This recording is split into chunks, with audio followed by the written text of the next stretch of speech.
So hello mga ka-Birdive, andito naman ako sa panibagong video. So nakita nyo, bumili ako ng visor. Itong visor na to guys, visor ng Aerox. So lalagyan ko ng visor yung click ko. Ito yung visor na need ng bracket guys, kaya bumili ako ng bracket. So yung bracket guys, version 2 to kasi wala pang version 3. Pero sakto naman ito sa version 3 na click natin. Kasi same din naman sila ng size ng paglagayan ng side mirror. At pwede din naman i-adjust yun eh. So bumili ako ng dalawang visor pala guys. Ito yung second na binili ko na visor. Kasi yung isa, bumili ako ng smoke. Pero hindi shadow smoky guys. Parang transparent lang. Dark konti pero parang transparent lang talaga. So ipapakita ko sa inyo to. So ito yung guys, nabili ko na una. So nakita nyo guys, parang transparent lang siya. Kaya bumili ako ng mas bago guys. Okay, ito mas dark kasi mas maganda pang tignan, mas maangas.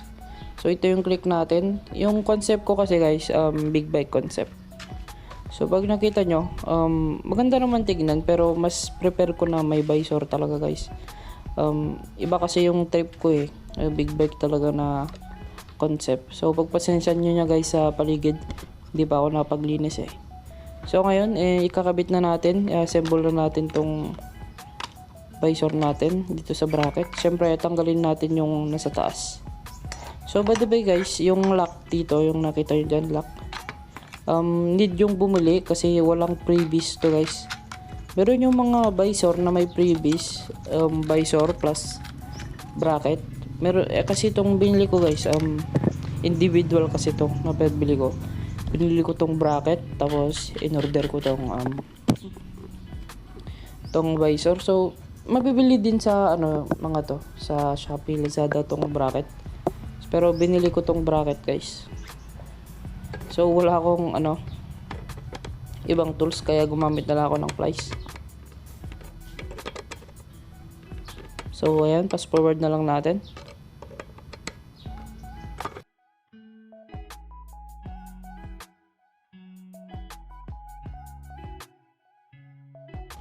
So ito na guys, nalagay na yung visor. So check muna natin kung talagang matibay. So matibay nga guys. So yan, lalagay na natin siya sa click natin. Siyempre, bago natin lalagay yung bracket, need natin tanggalin tong side mirror natin. Ito, wala akong Allen rim guys, Allen rings. Kaya gumamit na lang ako ng screw. Kasi need ng Allen ring tong guys, tong side mirror para matanggal. Pero wala akong ganun eh, nasira. Kaya ito na lang. So hindi ko recommend to guys na gumamit kayo ng screw kasi masisira tong adapter nyo na need ng Allen rings. Kaya yan nga, hindi nyo bumili. Mura lang naman. Kaya yan, tanggalin muna natin tong side mirror.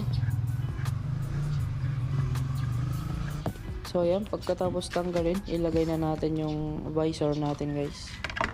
So, sa paglalagay ng visor guys, dapat dalawang tao guys, pero isa lang ako. Kaya ang kailangan natin gawin ay lagyan natin ng ng towel dito sa right side ng motor natin para mabalance natin tong tong paglalagay. Pero kahit naman ganito guys, mahirap talaga guys. Kaya need nyo lang ng patient. Kung meron kayong kasama, need yung hawakan sa right side para malagay ng maayos. Para hindi rin magasgasan yung fairings nyo guys. Okay, ito. Ito guys, medyo nahirapan ako dito. Siyempre, mahirap talaga pag mag-isa ka lang. Pero nakaya ko naman.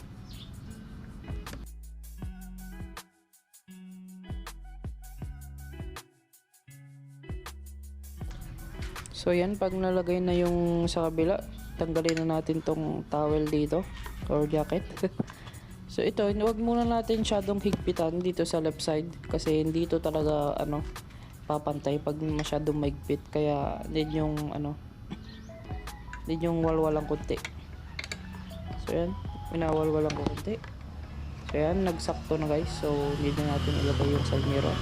So mas madali nang ilagay dito kaysa sa kanina kasi need talaga ng tagahawak doon. Kaya ito, ilagay ko na lang.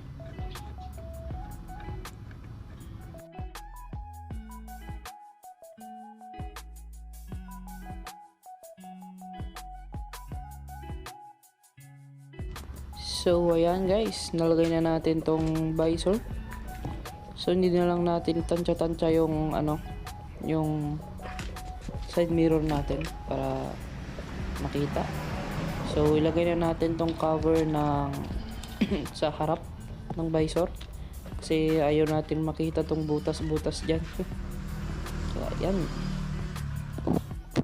So ayan, pag dito sa left side guys, sa left side sa straight, kita yung tong straight na to. Ito yung una nyong ilalagay. Okay?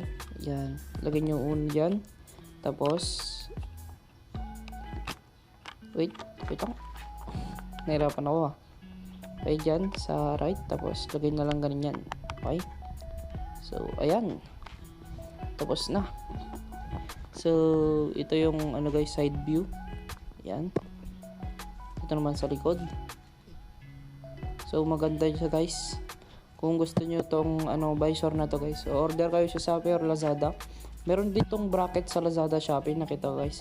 Kung version 3 kayo, need nyong mag-order ng version 2 bracket.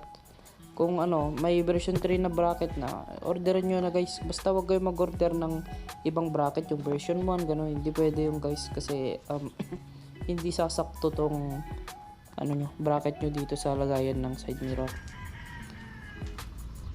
So kung nagustuhan tong video guys, don't forget to like and subscribe, and yeah, goodbye. Have a drive out.